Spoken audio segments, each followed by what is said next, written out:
In July, Chris Avellone, the co-founder of Obsidian, posted 3 sentences on X. 3 sentences that should have been a headline everywhere, but they mostly got buried under the same Bloomberg report everyone else was chasing. Here's what he said. Obsidian already tried to make a Fallout game. Josh Sawyer was directing it, and Bethesda, not Microsoft, Bethesda killed it. His exact words, they put the kibosh on that. Now, about a week after Avellone said that, Microsoft officially announced Obsidian is making a Fallout game, directed by Josh Sawyer, which means someone above Bethesda just reached down and undid a decision Bethesda made years ago.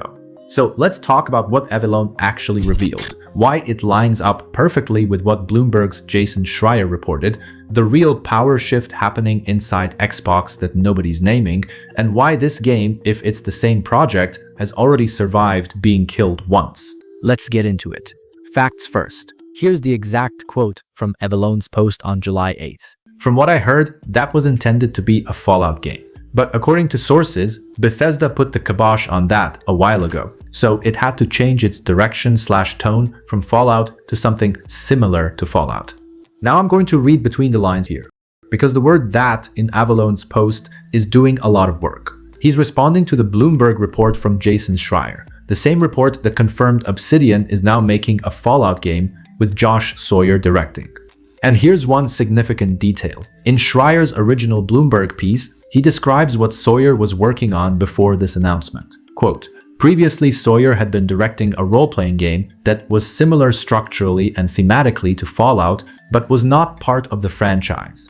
Read that again. Similar structurally and thematically to Fallout, but was not part of the franchise. That's not a coincidence. That's a game that had the Fallout pulled out of it. Avellone says it started as Fallout. Schreier says it ended up as Fallout adjacent. And now Microsoft says it's Fallout again. Connect the dots.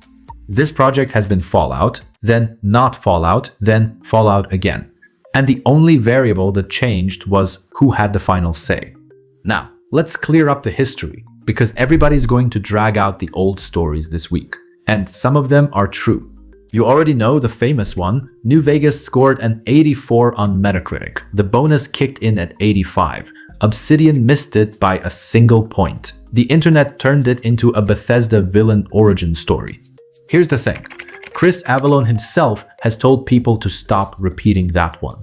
The bonus was something Bethesda offered. Obsidian never even asked for it. They missed the mark. They didn't get the extra money. That's it. No conspiracy. But there's a pattern that goes way beyond one Metacritic score. Avellone has been talking about this for years, and not quietly, Bethesda didn't want Obsidian touching Fallout. Full stop. They used DLC review scores against them. They vetoed a darker alternate ending for Old World Blues that Obsidian wanted to include. And when Obsidian pitched another Fallout game, the one with Sawyer attached, Bethesda said no. Not let's talk about it. Not maybe after Elder Scrolls. Just no. And look, from Bethesda's perspective, I can almost see the logic. You spend years building a franchise into a billion-dollar property. You don't hand it to the studio that made the game your fans won't stop comparing yours to. That's not business, that's ego. But here's something Bethesda didn't expect. When you keep saying no to something your parent company wants, eventually the parent company stops asking. Let's talk about what actually changed, because it wasn't Bethesda's opinion. In January, Microsoft laid off roughly 1,900 people across its gaming division. In the months after, they canceled a sequel to Avowed, Obsidian's fantasy RPG, a game that was reportedly about a year from being revealed. A public filing confirmed 52 people cut from Obsidian's California studio, roughly a quarter of the place gone. And then, out of that same restructuring, Microsoft announced that Obsidian's next project is Fallout, Josh Sawyer directing. Bethesda, still involved in some capacity, but the team actually building it is Obsidian. The timeline tells you everything. Avowed 2 cancelled, 52 jobs cut, Fallout greenlit. Same meeting, same spreadsheet, same executive looking at a whiteboard and deciding what lives and what dies. And the thing is, according to Avellone, Microsoft already wanted this years ago. The project existed, Sawyer was on it, Bethesda blocked it, And the only thing that changed between then and now is that Microsoft stopped taking no for an answer. Think about what that means for the power structure inside Xbox. Bethesda has operated with a fair amount of autonomy since the acquisition. They made Starfield their way, they're making Elder Scrolls 6 their way, but when it came to Fallout, and specifically to Obsidian touching Fallout, Microsoft just reached over their head and made the call. That's not a collaboration, that's a parent stepping in.